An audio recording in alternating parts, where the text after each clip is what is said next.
This isn't your average steak. This is a cheddar stuffed ribeye bathed in a molten downpour of garlic butter, designed to erupt flavor the moment you cut in.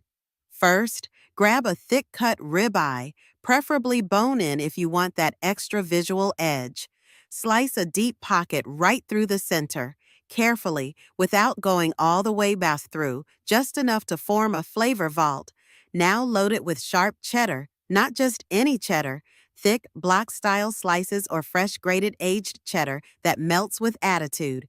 Once it's packed to the edge, press it closed and hit it with coarse salt, cracked pepper, and smoked paprika on both sides. We're keeping it simple. Let that steak speak for itself. Throw it on a cast iron skillet or flaming grill. Sear each side for 3-4 minutes until that crust turns into a bark. While that steak's building its armor, melt a small saucepan of butter with minced garlic, fresh thyme, and a pinch of chili flakes. This is your flavor rain, liquid gold. Right as you pull the steak off to rest, pour that sizzling garlic butter straight across the top like a waterfall. You'll hear the crackle. You'll see the cheddar threaten to escape. You'll know it's time. Slice into it and watch the cheddar volcano erupt. Rest it, slice it, let it speak. Every bite hits that holy trinity, crust, cheddar, butter. And when the juices run down your fork, that's your proof. You nailed it. Like your steaks wild. Comment rib eye if you're ready to try this. And follow for more over-the-top flavor builds every week. Next up, stuffed tomahawk with truffle honey drizzle. Join me as I take on the challenge of cooking every cut of beef to absolute perfection. Let's see if I can pull it off. Cooking beef can be a real game changer, not just for the flavor, but for the tenderness too. There's nothing quite like a perfectly cooked steak or roast to impress your friends and family. But let's be real, achieving that perfection can be tough, especially when you're dealing with so many different cuts of beef. Many home cooks struggle with figuring out how to cook each cut just right. You might end up with a tenderloin that's too rare or a brisket that's too tough. It's frustrating, and it's often a matter of not knowing the right techniques. I've been there too, trying out different recipes, experimenting with cooking times, and still ending up with inconsistent results. The thing is, different cuts of beef have unique characteristics that affect how they cook. For example, some cuts are naturally more tender, while others have more marbling, which can make them more flavorful, but also more challenging to cook. Understanding these characteristics is key to cooking beef to perfection. Some cuts, like ribeye and sirloin, are best cooked using high-heat methods like grilling or pan-searing. Others, like brisket and short ribs, benefit from low and slow cooking methods like braising. And then there are cuts like tenderloin, which can be cooked to a perfect medium rare with a simple oven roast. There are some beef cuts that often fly under the radar, but with the right technique, they can be absolutely delicious. One of my favorites is the flank steak. It's lean, flavorful, and infallibly versatile. By marinating it in a mixture of olive oil, soy sauce, and herbs. Then grilling it to perfection, you can turn this humble cut into a show-stopping dish. Another underappreciated cut is the tri-tip. It's essentially a triangular cut of beef from the bottom sirloin. By seasoning it with a blend of spices, then searing it in a hot pan, you can achieve a crispy crust on the outside and a tender, juicy interior. The key to cooking these lesser-known cuts is to not be afraid to experiment and try new things. Whether it's a different marinade, a new cooking method, or simply a fresh perspective, there's always room to innovate and improve. To wrap things up, understanding beef cuts and cooking methods is crucial for achieving perfect results. It's not just about following a recipe. It's about knowing how to bring out the best in each cut of beef. If you're a fellow beef lover, I'd love to hear from you. Comment below with your favorite beef cuts and cooking experiences.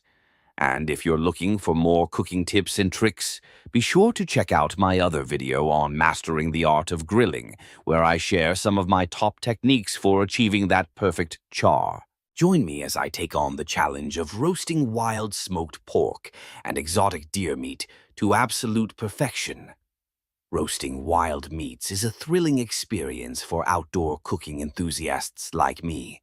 There's something special about cooking over an open flame, surrounded by nature, and enjoying the fruits of your labor with friends and family. The excitement of not knowing exactly how the dish will turn out adds an extra layer of fun to the process. Cooking wild meats can be quite challenging, especially when it comes to achieving that perfect balance of flavor and texture. One of the biggest hurdles is ensuring that the meat is cooked evenly throughout, without drying it out or leaving it undercooked. You've got to be careful not to overcook it or it'll be tough as shoe leather. And if you undercook it, well, that's just not safe. I've had my fair share of trial and errors, but that's all part of learning, right? Another challenge is dealing with the unique characteristics of wild meats. They can be leaner than domesticated meats, which means they require special handling to prevent them from becoming too dry. And let's not forget about the gaminess factor. Some people love it while others can't stand it. I found that the key is to enhance the natural flavors of the meat rather than trying to mask them. I've spent countless hours experimenting with different techniques and ingredients to get it just right. From marinades to rubs and from low and slow cooking to high heat blasting, every step counts. It's a delicate process, but when you get it right, man, it's pure magic. When it comes to preparing and smoking pork and deer meat, I've got a few go-to methods that never fail to impress. For the pork, I like to use a sweet and tangy rub that complements its rich flavor. I mix together some brown sugar, smoked paprika, garlic powder, and a pinch of salt, and then I let it sit for a few hours to allow the flavors to penetrate deep into the meat. For the deer meat, I prefer a more savory approach, using a blend of kosher salt, black pepper, and a hint of juniper berry to bring out its earthy undertones. The key to smoking these meats is to cook them low and slow over indirect heat. This allows the connective tissues to break down, resulting in tender, fall-apart texture. I also like to add some wood chips to the smoker, like hickory or apple wood, to give the meats a subtle smokiness. Once the meats have been smoking for hours, it's finally time to take them out of the smoker and see how they've turned out. And let me tell you, the moment of truth is always exciting. The anticipation builds as I slice into the meat, and the aroma hits my nostrils. It's like a symphony of flavors. The perfectly roasted exterior gives way to a juicy, tender interior that's just begging to be devoured. It's amazing to see how far these meats have come, from their raw state to this perfectly cooked masterpiece. I take pride in knowing that I've coaxed out the best in these wild ingredients, and that they're now ready to be shared with the people I care about.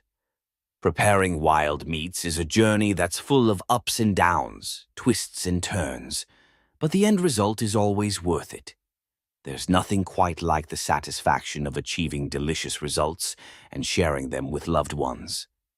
If you've got your own wild cooking experiences, share them with me in the comments below. I'd love to hear about your adventures and see some pictures of your creations. And if you're looking for more cooking tips and recipes, be sure to check out my other videos. I've got plenty more where this came from.